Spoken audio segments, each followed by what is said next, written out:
Hello friends, welcome to my YouTube channel. आप सभी लोगों का स्वागत है। हम चैप्टर डिस्कस कर रहे हैं, चैप्टर नंबर 9 किरण प्रकाशी की। बस कुछ ही टाइम बाद ये चैप्टर की एंडिंग होगी और धीरे धीरे करके इस तरीके से सिलेबस भी पूरा होता जाएगा। बस आप लोगों से मेरी एक रिक्वेस्ट है कि आप लोग इसी तरीके से अपने काम को अंजाम देते रहें, जिससे कि आने वाली परीक्षा के अंदर आपको कोई समस्या ना हो। वीडियो को स्टार्टिंग से लेकर के एंड तक जरूर देखें, जिससे कि किसी भी टॉपिक के अंदर आपको प्रॉब्लम ना हो। बस कार्य करते रहें, यही समय है। क्योंकि बोर्ड वालों के पास इतना समय नहीं होता कि आगे वो ऑप्शन ले सके, तो इसलिए मेरे साथ बने रहिए, मेरे साथ काम करते रहिए। अपने टॉपिक जो आपने किए हैं, जो हमने आपको टॉपिक्स कराए हैं, उनको रिवाइज करते रहिए। चलिए चलते हैं अपने नेक्स्ट टॉपिक पर। लेकिन चलने से पहले चैनल को सब्सक्राइब करें, वीडियो को लाइक करें, शेयर करें और बेल आइकन को जरूर दबाएं, जिससे कि आने वाली वीडियो की नोटिफिकेशन आपको मिल सके और आप उसे जल्दी से जल्दी देख सकें। चलिए चलते हैं अपने नेक्स्ट टॉपिक पर। हमारे नेक्स्ट टॉपिक का नाम है विस्थापन विधि द्वारा उत्तल लेंस की फोकस दूरी ज्ञात करना। विस्थापन विधि का मतलब क्या होता है कि एक लेंस ऐसा लिया जाता है जिसको जब हम दो स्थितियों में रखते हैं और उन दोनों वस्तुओं के एक वस्तु होती है, एक प्रतिबिंब, एक वस्तु पिन होती है, एक प्रतिबिंब पिन होती है। वस्तु पिन कौन सी होती है? जिसको हम देखते हैं, वो वस्तु पिन होती है जहां से देखते हैं। और हमारी आंखों के सामने जो पिन होती है, जो सीधी पिन है, ये वस्तु पिन है, ये प्रतिबिंब पिन है। तो जब वस्तु पिन और प्रतिबिंब पिन के बीच की दूरी यानी यदि लेंस की फोकस दूरी के 4 गुने से अधिक है, तो ध्यान रखिए, तो लेंस की ऐसी दो स्थिति प्राप्त होगी कि एक पिन का उल्टा व वास्तविक प्रतिबिंब दूसरे पिन के ऊपर बनेगा। तो ऐसी कंडीशन के अंदर जब दो स्थितियां प्राप्त हुई, उसी को हम क्या कहते हैं? विस्थापन विधि कहते हैं। क्यों कहते हैं? क्योंकि हमने जो विस्थापन किया है वो लेंस को दो स्थितियों में किया है। पहले एक में, फिर दूसरे के अंदर। किरण आरेख देखिए कैसे कैसे बना रखा है कि पहले हमने लिया एक उत्तल लेंस, वस्तु रखी है AB, समांतर किरण चल रही है, फोकस से पास होकर के यहां पहुंची, दूसरे प्रकाशित केंद्र से होकर गई। दोनों किरणों में एक दूसरे को जो मिली जाकर के वो B पॉइंट पर जाकर के मिली, तो नीचे की तरफ हमने एक लंब खींचा A', B'। ये क्या बन गया? वस्तु AB का वास्तविक प्रतिबिंब हमारा बन गया। अब हमें क्या करना है कि इसके बाद में हमें दोनों पिनों को बिल्कुल फिक्स रखना है, उनके बीच की दूरी को चेंज नहीं करना है। तो इसके बाद क्या करते हैं? हम केवल लेंस को अगर लेंस दूर है तो पास लाएंगे, पास है तो थोड़ा दूर लेके जाएंगे, और इस तरीके से लेके जाना है कि जब हमारा प्रतिबिंब बने तो वो उसी स्थान पर बनना चाहिए जिस स्थान पर A', B' बना है। क्योंकि जितना आप वस्तु से दूर लेके जाएंगे, बनने वाला प्रतिबिंब छोटा होगा। देखिए, ये समांतर किरण चली, फोकस से होकर के B' पे पहुंची, उसका प्रकाशीय केंद्र से गई, B' पे पहुंची, तो क्या हुआ? दोबारा से आपका A', AB का वास्तविक प्रतिबिंब उल्टा A', B' यहां प्राप्त हो गया। तो देखिए, A से लेकर के यहां तक की दूरी U हो गई, यहां से लेकर यहां तक की दूरी V कहला दी गई। जब दूसरी पोजीशन आई तो अब वस्तु हो गई ये, तो वस्तु ये हो गई, तो हमने यहां से यहां तक की दूरी क्या कह दी? U कह दी, और यहां से यहां तक की दूरी को V कह दिया। जो दो स्थितियां ली गई हैं लेंस की, उनके बीच की दूरी होती है स्मॉल d, ये ली गई है स्मॉल d। तो हमने इसमें F को फोकस दूरी से लिखा है। तो अब आप इसके बारे में लिखिए। जब दो पिनों के बीच की दूरी लेंस की फोकस दूरी के 4 गुने से अधिक होती है, तो उत्तल लेंस की ऐसी दो स्थितियां प्राप्त की जा सकती हैं जिनमें एक पिन का वास्तविक व उल्टा प्रतिबिंब, वास्तविक व उल्टा प्रतिबिंब दूसरे पिन पर बनेगा। मीन्स अगर वस्तु ये मानी है तो इसके इस पर बनेगा, सीडी बनेगा। वस्तु इसे मानी है तो इस पर बनेगा, बनना एक ही जगह। चलिए आगे लिखिए नेक्स्ट लाइन में, इसी में चलते हैं कि यदि दोनों पिनों के बीच की दूरी स्मॉल ए स्मॉल ए, लेंसों की दोनों स्थितियों के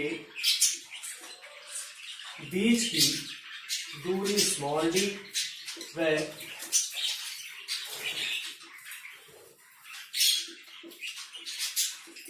उत्तल लेंस की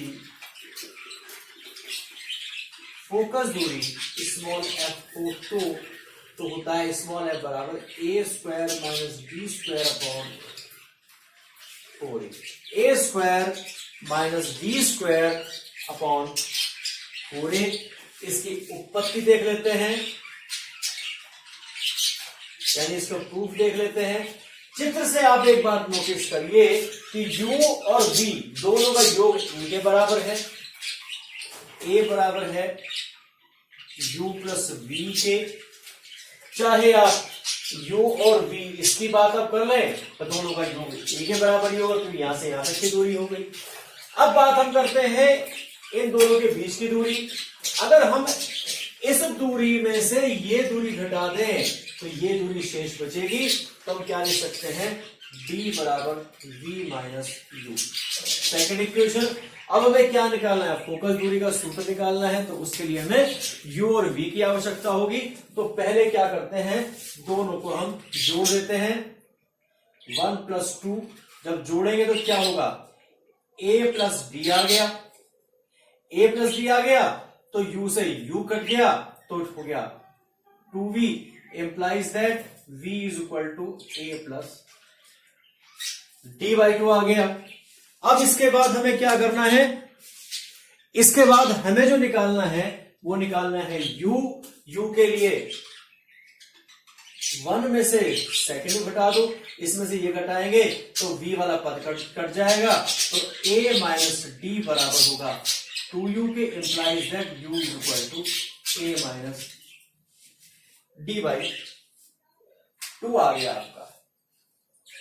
अब आपके पास जो सूत्र है, फोकस दूरी का जो सूत्र होता है, चूंकि 1/f बराबर होता है 1/v माइनस 1/u के बराबर होता है, तो आप क्या करें, इसके अंदर ये मान रखते हैं। पहले आप इसको नोट करिए, फिर हम आगे चलते हैं।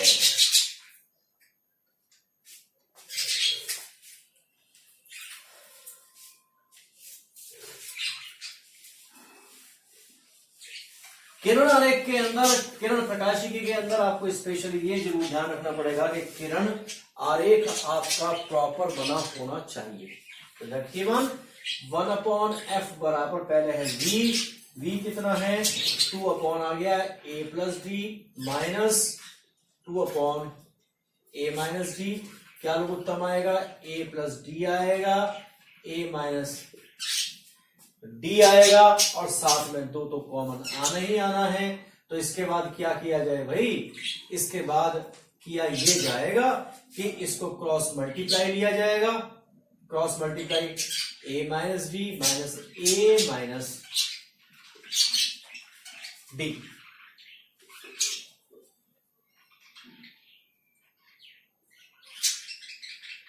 और साथ में चूंकि u लिया गया है तो उल्टे हाथ पे लिया गया है, तो उल्टे हाथ पे यहां पर आपका चिन्ह माइनस का आएगा, और माइनस आएगा तो ये सब चीजें आपकी प्लस हो जाती है, क्योंकि हमें फोकस दूरी के अंदर चिन्हों के सहित रखना होता है। जो दूरियां उल्टे हाथ पे नापी जाती है वो नेगेटिव ली जाती हैं। तो क्या कर दिया भाई, आपका d से d कैंसिल हो गया, 2 2 तो आपका ये आपका हो गया 4a, इसको लिखेंगे a square minus d square 1/f और f is equal to a square minus d square upon 4a।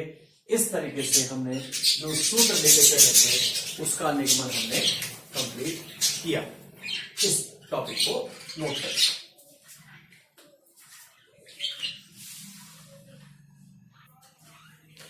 अभी नेक्स्ट टॉपिक पर चलने से पहले जो अपवर्तन कराया गया है उससे संबंधित एक न्यूमेरिकल करेंगे। आप लोग न्यूमेरिकल लिखिए और साथ में उसमें किरण की बनाना है, कैसे बनाना है, किस तरीके से बनाना है, आपको सब कुछ बताया जाएगा। आप लोग लिखिए 12 सेंटीमीटर व्यास वाले कांच के ठोस गोले पर समांतर किरणें आपतित हैं। अंतिम रूप से ये किरणें अपवर्तन के पश्चात कहां पर केंद्रित होंगी, और साथ में दे रखा है कांच का अपवर्तनांक बराबर 1.5। कांच का अपवर्तनांक 1.5। बहुत ज्यादा वैल्यूज नहीं है इसके अंदर। जो व्यास है, एग्जांपल लेके चलते हैं। व्यास दिया है 12 सेंटीमीटर, तो त्रिज्या आपकी हो गई, वक्रता त्रिज्या हो गई 6 सेंटीमीटर, और अपवर्तनांक दे रखा है जिसको हम कहते हैं n 1.5 दे रखा है। अब इसमें स्टार्ट करते हैं। देखिए ये कांच का ठोस गोला हो गया, ये आपका हो गया ग्लास, ये हमने खींच दी इसकी मुख्य अक्ष, ये हमारा इसका हो गया सेंटर, यहां हो गई वायु, इसके ऊपर समांतर प्रकाश की किरणें इस प्रकार से आपतित होती हैं। समांतर प्रकाश की किरणें आपतित होती है। सबसे पहले काम हमने क्या किया कि यहां से हमने एक अभिलंब खींच लिया। अभी काम बाकी जब कैलकुलेशन करेंगे जब देखेंगे। इसको P1 कह दिया, इसको हमने P2 कह दिया। अब सबसे पहले जो वायु जो प्रकाश गया है वो एयर से लेकर के ग्लास में गया है, तो सूत्र क्या आना चाहिए कि n/v -1/u बराबर n - 1/r। अब हम v नहीं लेंगे, इसके अंदर v' लेंगे, क्योंकि अंतिम प्रतिबिंब तो हमारा बनेगा जब हमारी किरण ग्लास से लेकर के वायु में जाएगी। तो वैल्यू रखते हैं 1.5। अब चूंकि कहां से आ रही, समांतर आ रही है, समांतर आ रही है, तो हम लेके चलेंगे v' हमको पता नहीं है, u की वैल्यू अनंत है क्योंकि समांतर आ रही है, तो n यानी 1.5/v' -1 अनंत बराबर 1.5 डिवाइड बाई। अब बात आती है त्रिज्या की। इसका वक्र पृष्ठ है, त्रिज्या इधर नापी जाएगी, P1 से नापी जाएगी C की तरफ, तो R1 जो ली जाएगी इसके अंदर, R1 ली जाएगी अपनी पॉजिटिव, तो 6 सेंटीमीटर, तो 6 आ गया, ये खत्म हो गया। 1.5 -1 यहां आया, 1.5 डिवाइड बाई v' बराबर 0.5 डिवाइड बाई 6। इससे कट गया ये 5 दिया 15, तो v' का वैल्यू आ गया आपका 6 दिया 18 सेंटीमीटर। तो v' की वैल्यू आपकी आई पॉजिटिव 18 सेंटीमीटर, हमारा कितना है 12 सेंटीमीटर है। तो यहां से यहां तक की जो दूरी है वो आपकी 12 सेंटीमीटर है।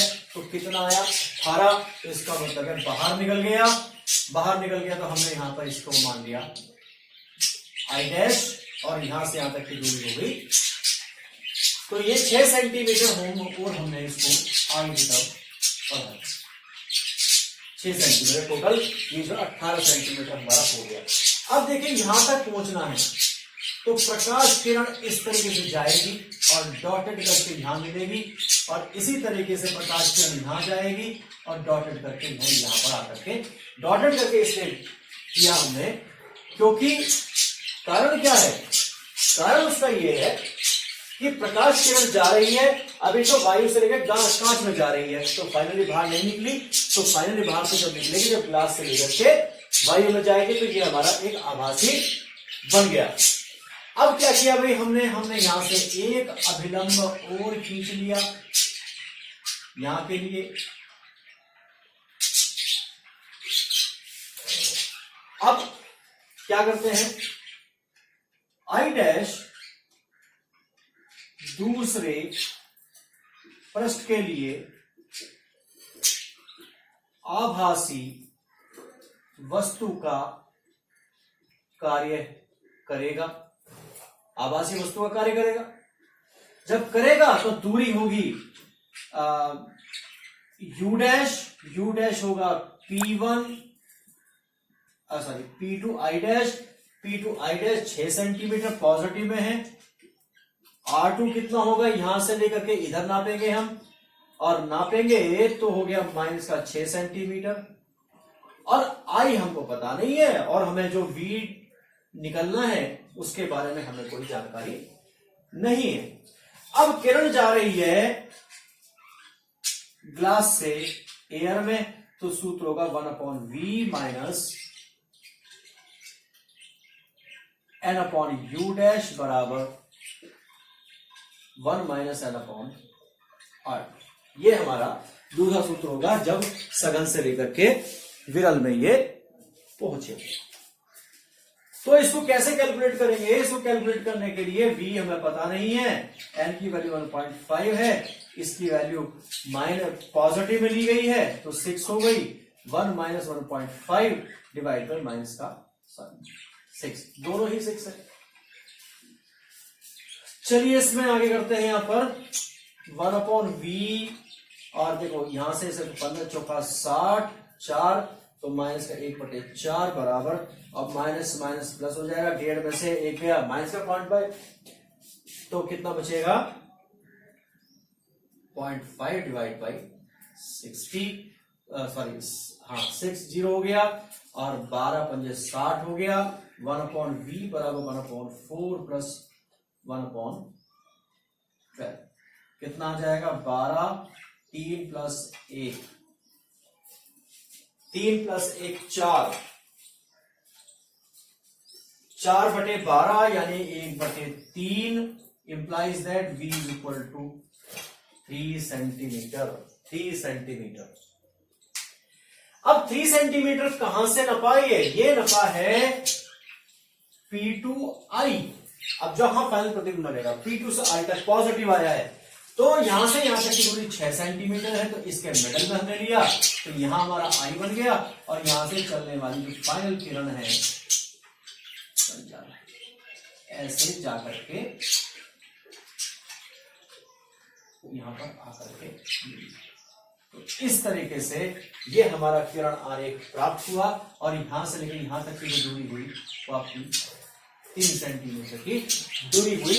इस प्रकार से हमने अपने इस क्वेश्चन को कंप्लीट किया, और ये ध्यान रखिए ये क्वेश्चन बिना कैलकुलेशन के आप इसका प्रॉपरली चित्र नहीं बना सकते हैं, इसलिए प्रॉपर चित्र बनाने के लिए कैलकुलेशन आपको करनी पड़ेगी। इस तरीके का ये क्वेश्चन बोर्ड में भी आया हुआ है, पोजीशन में है तो काफी पुराना, लेकिन आ सकता है, इसमें कोई बाउंडेशन किसी की नहीं होती है, तो इसलिए क्वेश्चन को बहुत ध्यान से पढ़ें, क्वेश्चन को बहुत ध्यान से सीखें, जब जाकर के आपका ये ऑप्टिक्स या किरण प्रकाशिकी का मसला हल होगा। तो इस तरीके से आज हम केवल यही टॉपिक लेके चलेंगे, नेक्स्ट टॉपिक को नेक्स्ट वीडियो में लेकर के आएंगे, लेकिन इससे पहले आप लोग वीडियो को स्टार्टिंग से लेकर के एंड तक देखें, जिससे कि किसी भी टॉपिक में पुरानी वीडियो देखें या नई वीडियो देखें, किसी भी टॉपिक में किसी भी प्रकार की कोई प्रॉब्लम आपको ना हो, और इसी तरीके से मेहनत करते रहें।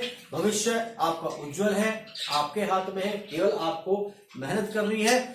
फिर पास होने के बारे में मत सोचिए, जो पढ़ते हैं पास होते हैं, बस सोचना क्या है कि हाउ टू गेन परसेंटेज के बारे में सोचिए। इसी तरीके से कोई समस्या आती है आप कमेंट बॉक्स में मुझे लिख सकते हैं, आप लोग वीडियो कैसी लगी कमेंट बॉक्स में आप मुझे बताएं। साथ में आप लोग मुझे फेसबुक पर और टेलीग्राम पर आप मुझे फॉलो कर सकते हैं, दोनों के लिंक डिस्क्रिप्शन बॉक्स में दिए हुए हैं।